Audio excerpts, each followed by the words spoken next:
Your father was incredibly motivated to provide you and your brothers with a very high quality education. You, of course, are a Harvard MBA holder. You were the youngest in your class. You've translated that importance of education to your own children. Why is it so important to you to value education in today's fast-changing world? It is, again, almost a cliche, but it is sad that the so-called cliche is not being implemented, realized, and into real terms. Because, especially now, with the bursting out at every corner a seam of information, what do you do? How do you filter? And how do you extract from this vast pool of information something that is going to, according to you and this individual, meaningful, sustainable, gratifying? So it has to be a two-way street. But education is the backbone, and I have many, sometimes heated arguments or discussions with many of my friends from the developed world, mostly Western. I said, here is where I tread on really hot water and on people's toes. I said, in my humble personal opinion, Western democracy is premature for all of Asia. And this is a sweeping statement, obviously for effect, to evoke reaction, but also I said, look, unless the educational foundation is there, telling them that it's not just a one-way street, that you must have the responsibility, you must have the understanding, you must have the values, what it is. I said, otherwise, it's just going to be people who are, unfortunately, illiterate, selling their votes, and then the end result is just the numbers.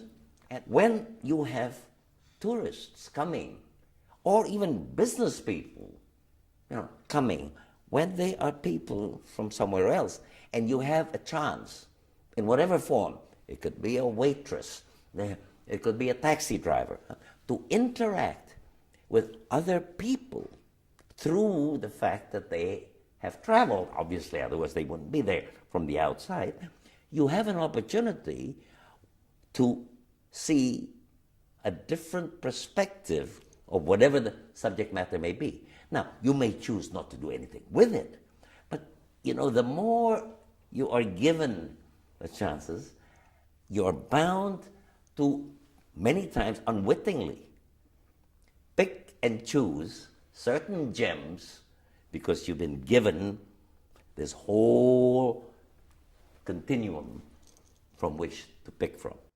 You crossed the globe at the tender age of 14 to go to the United States from Indonesia.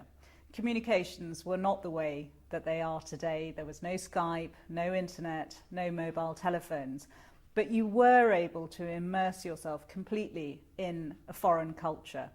Do you think that travellers today can have that same kind of life-changing experience?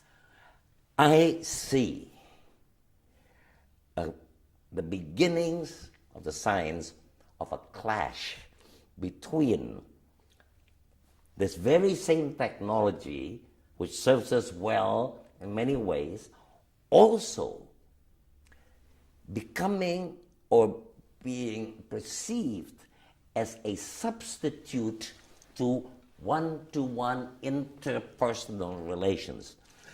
Let me tell you, it really frustrates me that when, say, within associations or groupings and all that, many of the younger generation almost unconsciously or subconsciously believe that networking means that rectangular screen. And that therefore, that's what they're doing.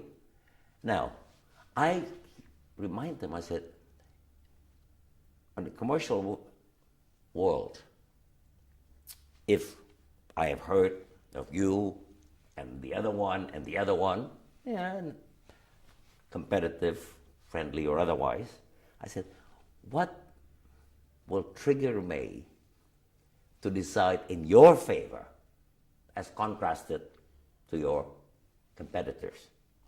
And I said, how do you get that from, with respect, Facebook, Twitter? I mean, you're so bombarded with it. How do you sort it out?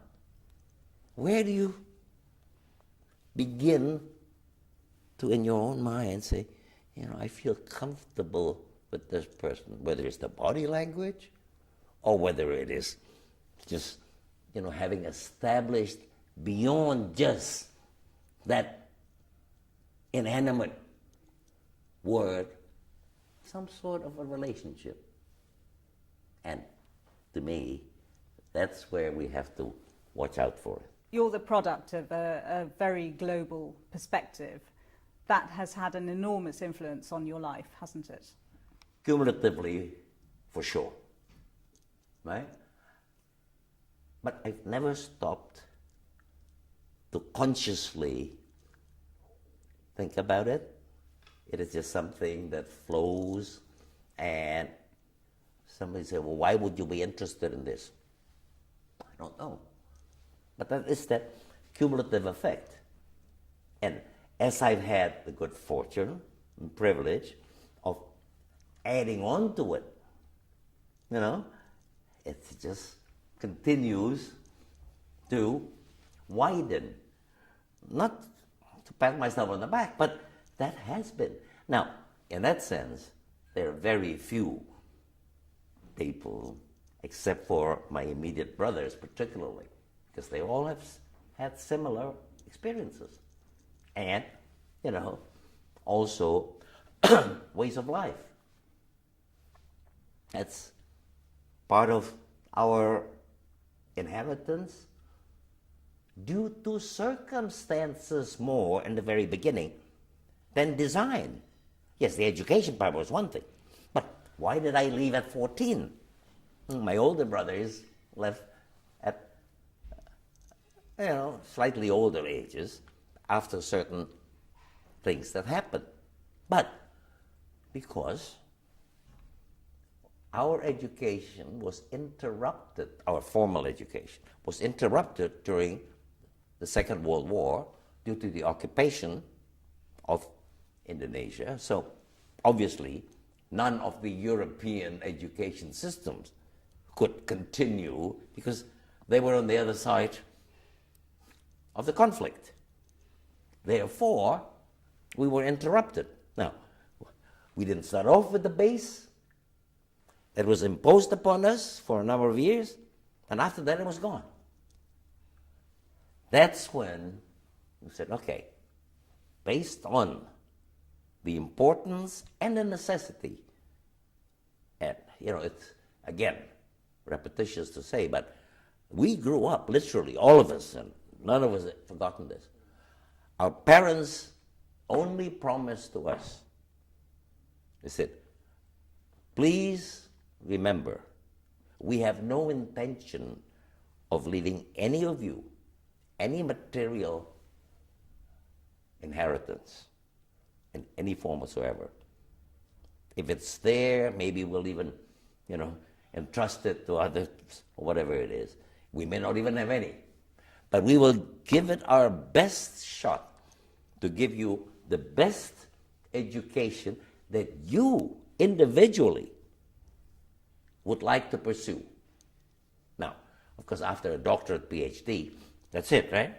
And so, among the 5 of us, 2 chose to go all the way, and the 3 younger ones decided they got a bit more restless, and so, but after our masters, then we said, okay, that's when our parents said, okay, you're on your own, kid. Alwin Zecha, Thank you so much for joining me here today. Great pleasure.